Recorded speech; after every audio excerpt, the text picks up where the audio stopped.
All right, guys. So Oklahoma wins 55-48.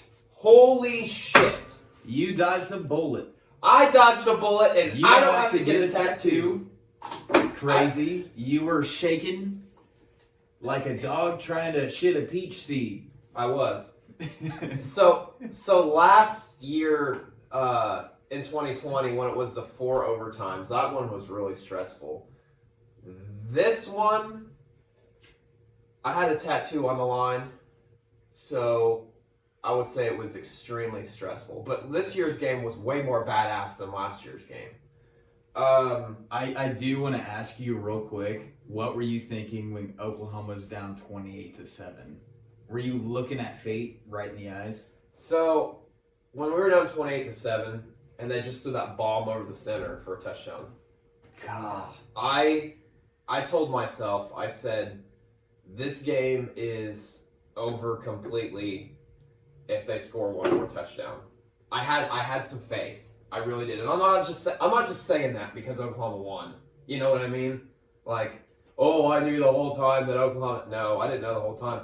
But, so when Oklahoma's about to lose a game, and Emerson, you'll probably be able to relate to me, and Nick, you're going to be able to relate to me too.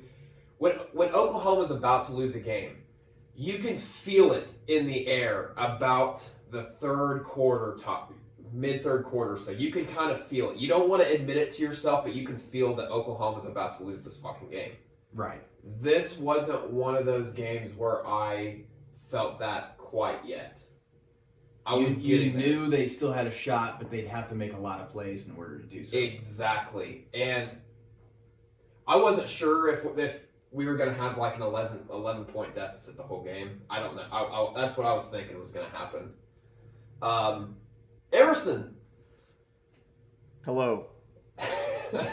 He called me. Emerson called me on that Marvin Mims touchdown in the corner of the end zone, or the top corner of the end zone. 3rd and 19, like midfield. Emerson called me, and I couldn't hear a damn thing he was saying.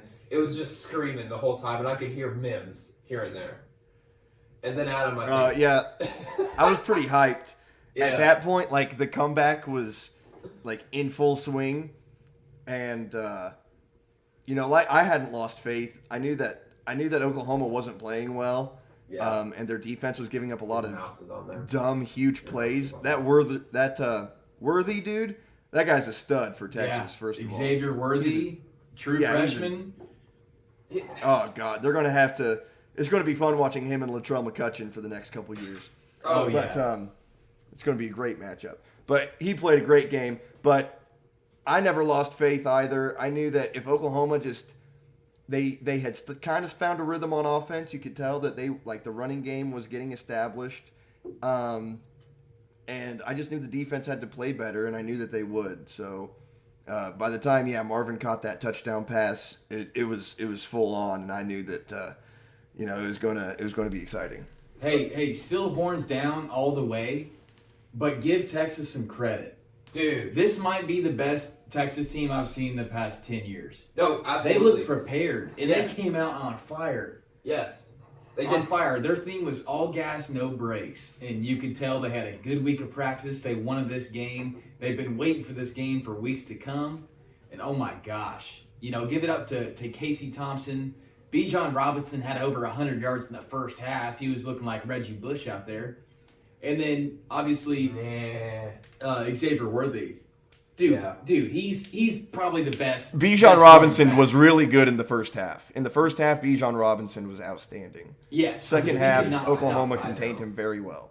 It was a different team. There you go. There was a lot different energy from OU in the second half. Way more, focused in, locked in. They knew what they had to do in that second half there. And so all three of us work night shift. We all work nights. Emerson's working in the Kansas City area. Me and him, we work here. The days that he is working, I'm off. And then the days that I'm working, he's off. So he actually worked the night before the Texas game, and he was staying up the whole time. He actually went to bed around the third quarter. And I came in and I woke his ass up when we won. So, what, were you gonna say something? Basically, yeah, I got woke up immediately after the game. I was keeping up with the game while I was laying in bed. And then I see the score. I think it was 41-33. I was like, we got a shot. And I was like, you know what? I'm not gonna try to sit here and trick myself into going out here and watching this game. Whatever happens, happens. I hit the sack. I get woken up. Door kicks in. Boom! Nick, wake up! Who won? Oklahoma won. I woke up for 20 seconds. I said, God damn. Looked at my phone, checked the score, hit the sack. I was right back out. So Emerson, when they scored, so when it was 48-41, we were winning. And then Texas got the ball. And then do you remember when they drove down the field and they scored that touchdown? They threw that touchdown on their end in zone? like 3 plays. Yeah, something like that. Yeah. So Another huge catch for Worthy. I watched the second half overnight shift. So okay, so you know what we're talking about. Yeah, I caught up. Okay. So with how stagnant our offense has been all year, minus this game and K-State, when Texas scored, I think it was like 1:47 or some, it doesn't matter, whatever, it was something like that. It was like 2 minutes, under 2 minutes. It was under 2 minutes. With that much time left on the clock, that was the first time this whole season I had confidence that Oklahoma could go down the field and at least hit a field goal or score. I was not stressed out about that. You know, just from how they were playing all game. Dude, they had 600. I got it pulled up. The only reason why I know is because I got it pulled up on my phone. They had 662 yards of offense yesterday. Yeah. They haven't done that all year. It's a different Oklahoma's team. offense is back to their old ways, and unfortunately, so is the defense a little bit. But I mean, that's what happens when you have a talented team like Texas and a quarterback that can actually throw it down the field, and is not just a fullback playing quarterback. Sam Ellinger. So, yeah, it was a great game, and by that point in the game, like you said, like under 2 minutes with Texas tying it up, I had complete faith that Oklahoma was going to move the ball down the field.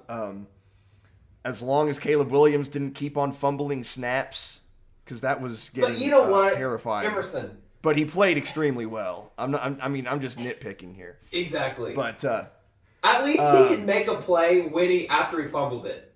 You know what I mean? Exactly. No, that's what I'm saying. But a couple of times it's like, okay, good, okay. So it was definitely nerve-wracking. But by that point in the game, Oklahoma was basically moving the ball at will. The offensive line was dominating by that point. You could tell Texas's defense was gassed, and Kennedy Brooks was just taking over, and as the same with Caleb Williams. And yeah, by that point, as long as they could manage the clock well, I wasn't worried.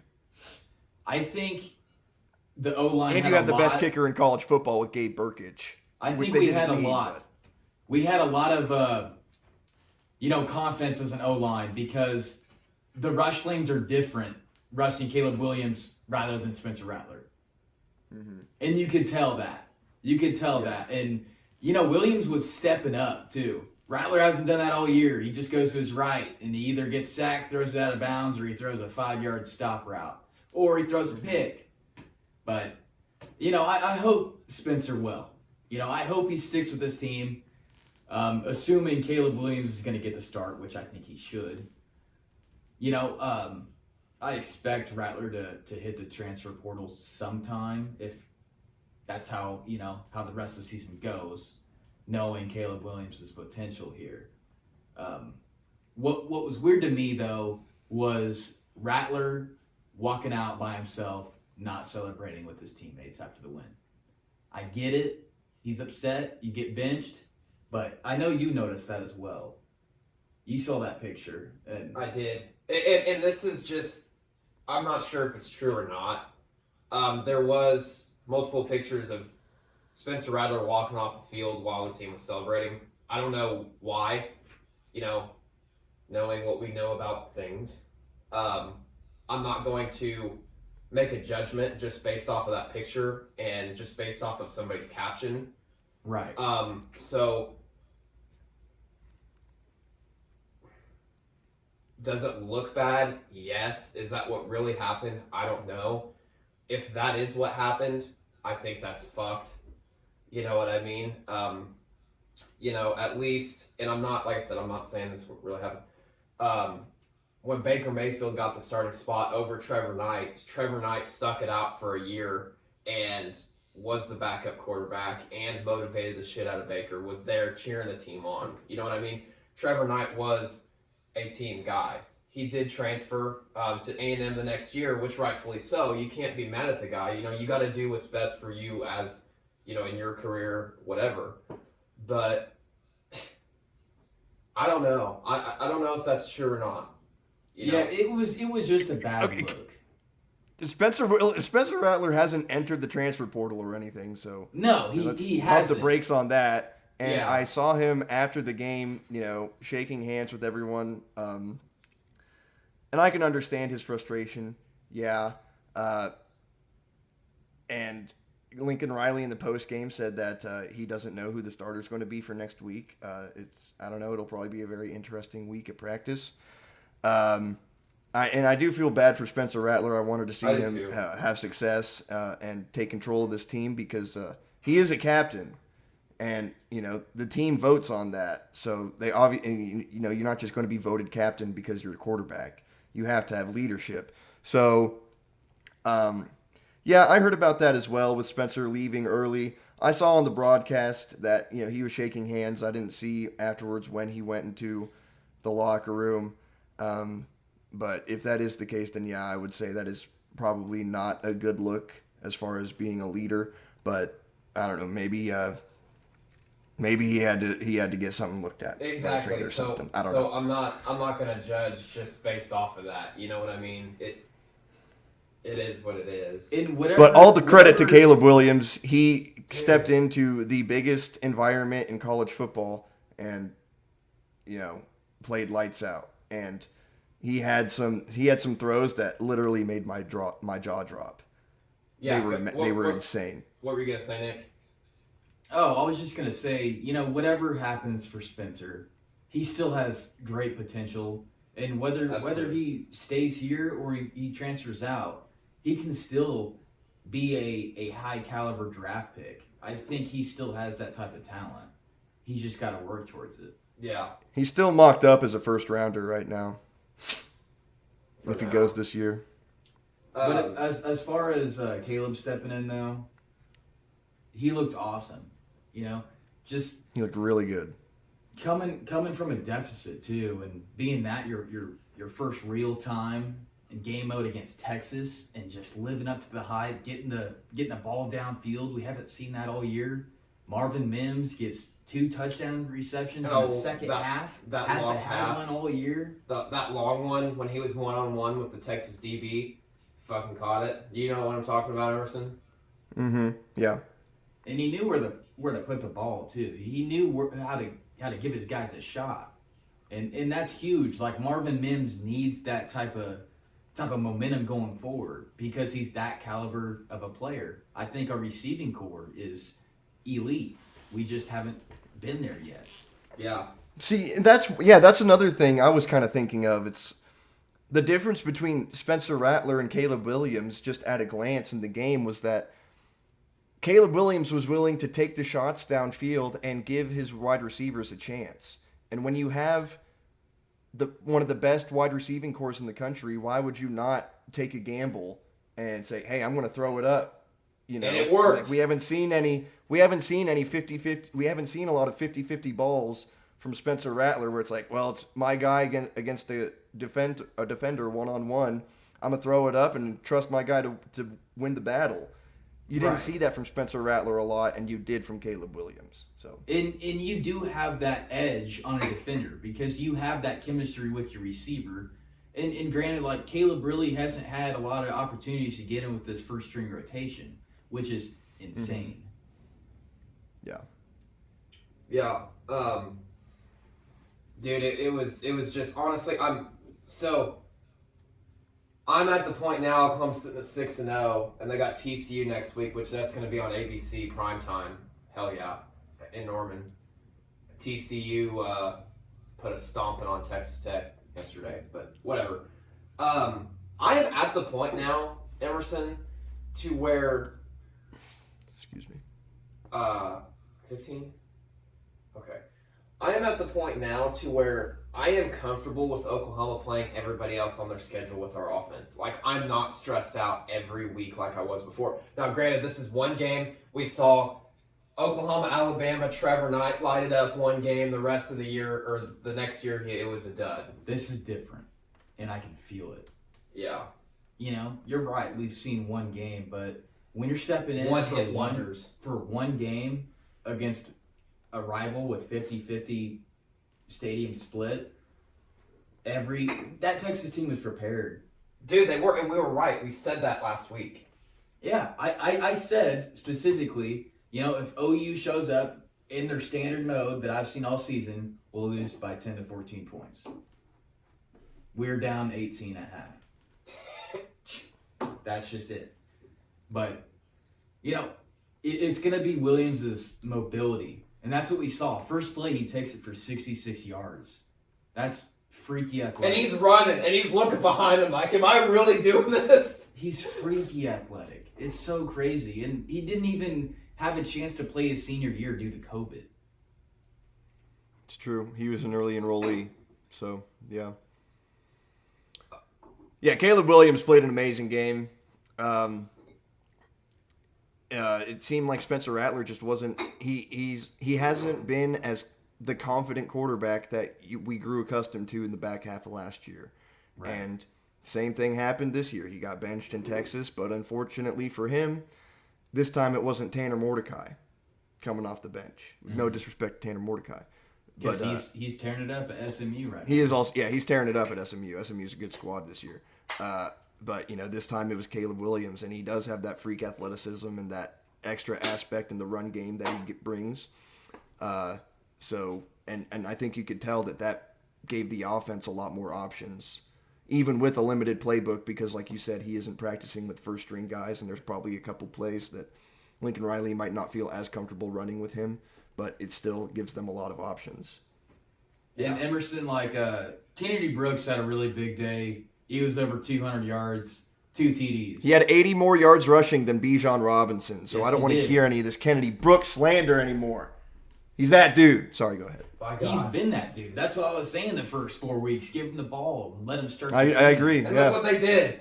Well, here's my original point. I mean, Emerson, you pointed out, I think it was last week, how the receivers know how to block downfield, specifically Hazelwood. And that was one thing that I noticed in that game-winning run with Kennedy Brooks at the end of the game.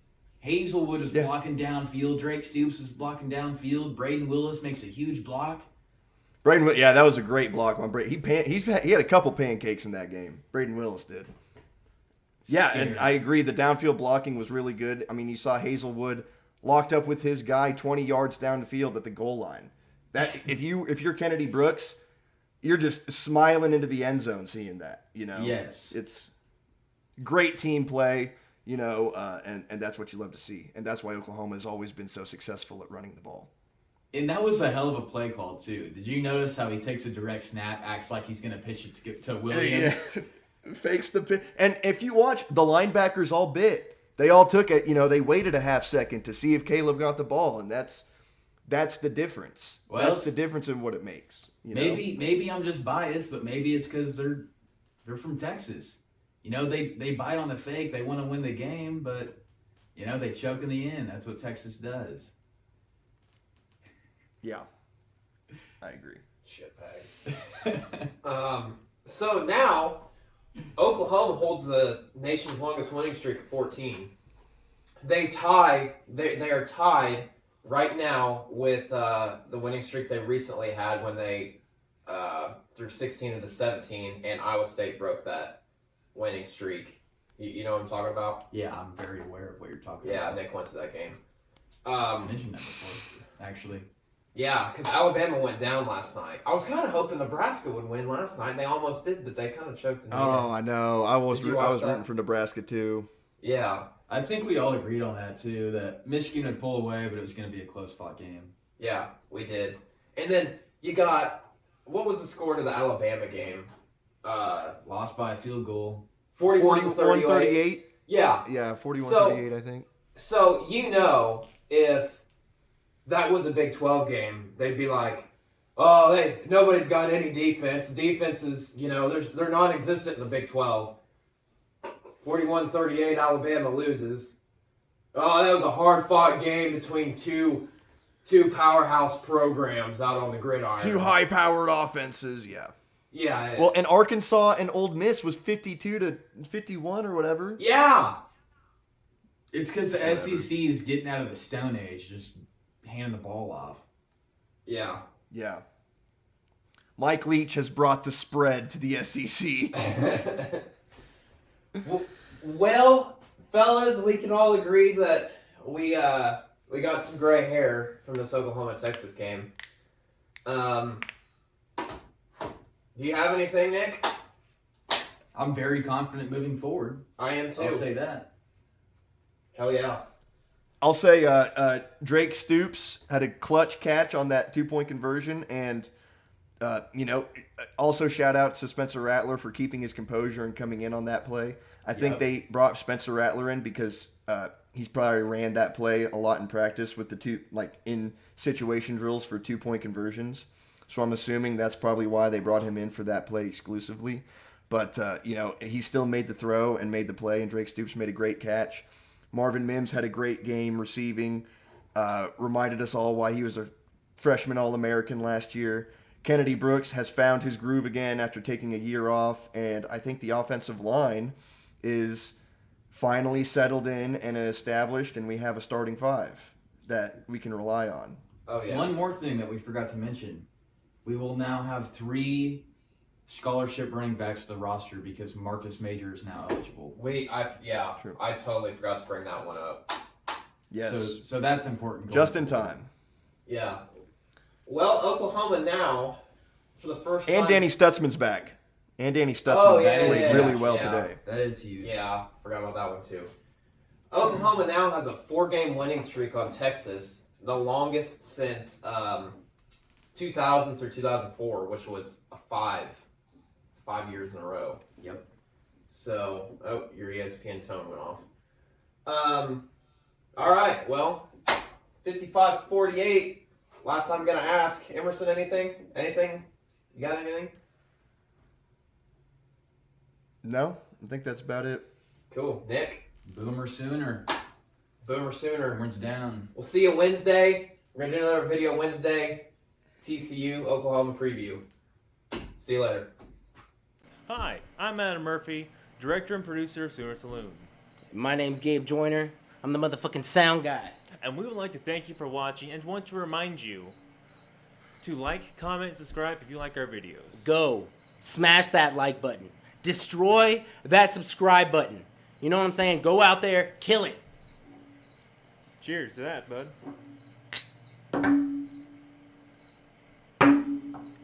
Destroy. Subscribe. Destroy the like button.